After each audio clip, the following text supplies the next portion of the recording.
wieso Hyperia nur ganz okay ist, jetzt im Review. Beginnen wir mit Hyperias First Drop.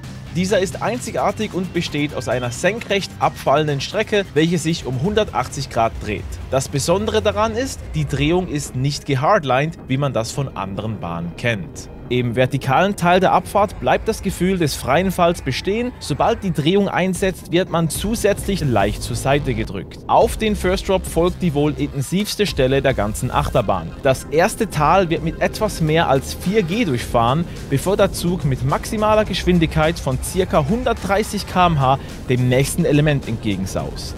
Die Daten, welche gerade zu sehen waren, dienen lediglich dazu, die ungefähr auf den Fahrgast wirkenden Beschleunigungskräfte verständlicher zu machen. Diese wurden nicht zum gleichen Zeitpunkt wie das Video aufgezeichnet und im Nachgang synchronisiert. Auf das erste Tal folgt der Junior Immelmann oder auch Non-Inverting Immelmann genannt, bei dem der Zug langsam von der Schiene abzuheben versucht. Die auf den Fahrgast wirkenden Kräfte fallen gleichmäßig von ca. 4 auf ungefähr -1G ab.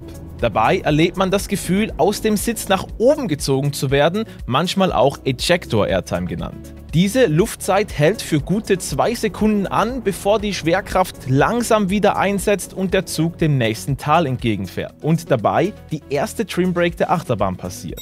Diese habe ich in meinen 2 Fahrten mit Hyperia als Fahrgast aber nicht wahrgenommen.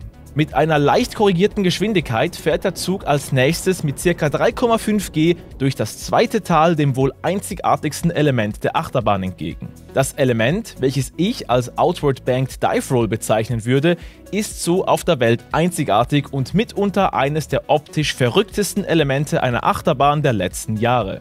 Dieses unkonventionelle Element besteht aus einem seitwärts angefahrenen Airtime Hill, welcher aber nicht mehr zurückrollt, sondern in eine Abwärtsrolle führt. Beim Durchfahren dieses Elements wirken auf den Fahrgast für über 4 Sekunden abhebende Kräfte. Trotz dieser enorm langen Airtime sind die wirkenden Beschleunigungskräfte relativ gleichmäßig und bewegen sich im Bereich von -0,5 bis ca. -1G. Nebst der soliden Luftzeit bietet dieses Element aber auch eine absolut spektakuläre Sicht, in der die Welt um einen herum langsam auf den Kopf gestellt wird, bevor es dann rasant wieder dem Boden zugeht.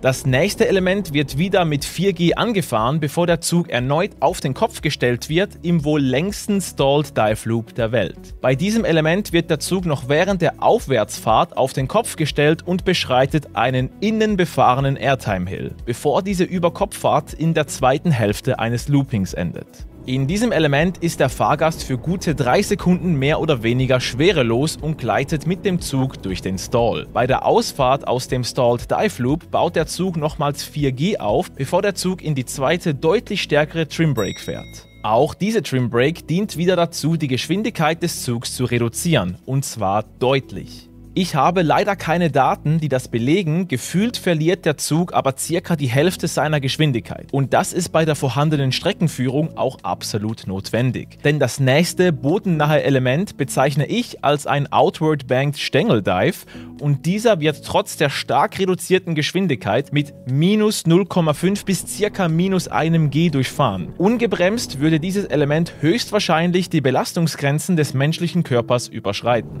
Gefolgt wird dieses Element von einer langgezogenen Kurve, welche in einen kleinen Airtime Hill übergeht, welcher wiederum in die Trimbrakes der Schlussbremse führt. Auf dem kleinen Airtime Hill wird der Fahrgast noch ein letztes Mal kurz aus dem Sitz gehoben, bevor die Fahrt von Hyperia ihr Ende findet. Oder so ähnlich. Denn bis die Bahn die Station erreicht, vergeht noch einige Zeit. Gemessen hat der Zug am Eröffnungstag über 1 Minute benötigt, um die gesamte Schlussbremse zu passieren und die Station zu erreichen. Mir ist nicht klar, ob das wirklich so sein soll oder ob da bei der Inbetriebnahme der Achterbahn bisher nicht alle Feinabstimmungen vorgenommen wurde, denn die Schlussbremse besitzt sogenannte Retractable Fins, also Magnetbremselemente, welche sich absenken können, um die Bremswirkung auf den Zug zu verringern. So würde der Zug den Trim-Bereich der Schlussbremse schneller passieren und eher zur Backenbremse am Ende der Schlussbremse gelangen. So wie die Anlage am Eröffnungstag ohne Absenken dieser Elemente betrieben wurde, musste die Station Station teils auf den nächsten Zug warten,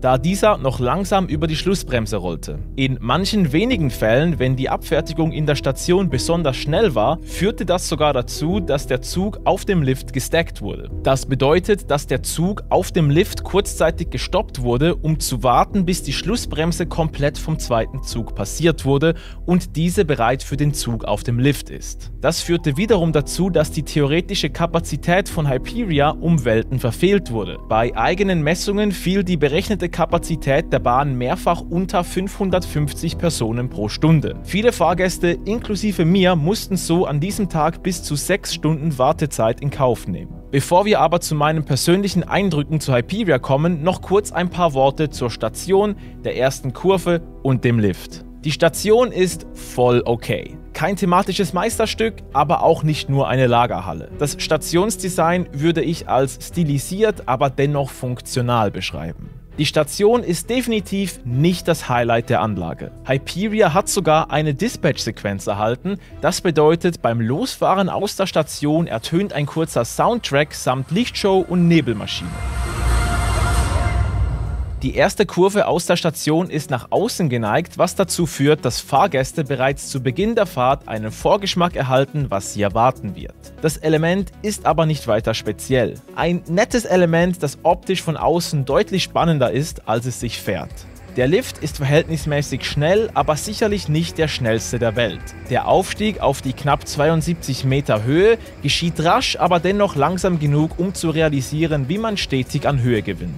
Im Vorfeld der Eröffnung von Hyperia wurde viel spekuliert und Behauptungen aufgestellt, die schlussendlich zum aktuellen Hype, insbesondere in der britischen Achterbahn-Community, geführt haben. Gerne möchte ich 2 dieser Punkte hier aufgreifen, da diese helfen zu verstehen, was die Achterbahn ist bzw. nicht ist. Hyperia wurde im Vorfeld ab dem Tag, an dem die ersten Konzeptzeichnungen der Öffentlichkeit vorgestellt wurden, für ihre Länge kritisiert. Oft hieß es, Hyperia wäre nur eine halbe Achterbahn, wie man das vom Parkbetreiber Merlin nicht anders kennt. Wenn man die Anzahl der Elemente von Hyperia betrachtet, fällt auf, dass Hyperia im Vergleich zu anderen Achterbahnen tatsächlich eher wenige Elemente vorzuweisen hat. Dennoch erreicht die Achterbahn eine Gesamtlänge von 995 Meter, was für eine Merlin-Achterbahn eher untypisch lang ist. Ja, Hyperia hat nicht viele Elemente, jedoch sind die Elemente, welche Hyperia hat, wirklich gut und es gibt kein Element, von dem man sagen kann, dass die Bahn auch ohne dieses gleich gut wäre. Während aus der Außensicht tatsächlich der Eindruck entsteht, dass Hyperia zu kurz ist, fühlt sich die Fahrt aber nicht zu kurz an. Das Ende der Achterbahn kommt nicht überraschend und der Fluss der Achterbahn ist stimmig.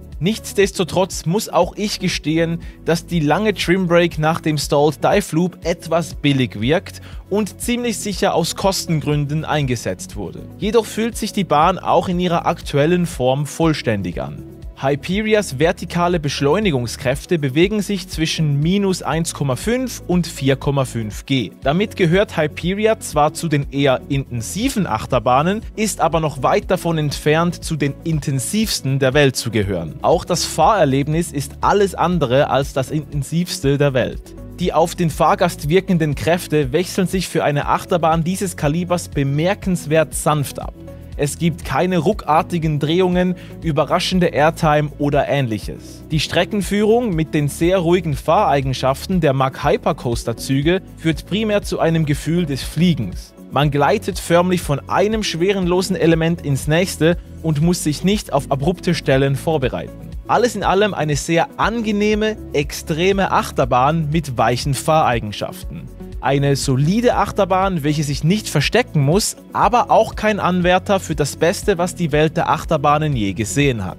Um die Feinheiten von Hyperia besser verstehen zu können, werde ich aber noch ein paar Fahrten mit der Achterbahn benötigen, denn bislang durfte ich die Bahn nicht in der ersten oder letzten Reihe erleben. In diesen Reihen dürften gewisse Airtime-Momente noch etwas intensiver ausfallen. Jedoch würde das nichts an der Aussage dieses Reviews grundlegend ändern. Wenn man nun die beiden neuesten Mack Rides Achterbahnen, Hyperia und Voltron, miteinander vergleicht, würde ich aktuell lieber noch einmal eine Fahrt mit Hyperia unternehmen. Wieso das so ist, habe ich in meinem Voltron Review zu Genüge erklärt. Das Voltron Review ist jetzt hier auf der Endcard verlinkt. Ich bin der Greenie für Coaster Talk und wenn dir dieses Review gefallen hat, Lass Coaster Talk doch ein Abo da, um noch mehr von unseren Videos zu sehen.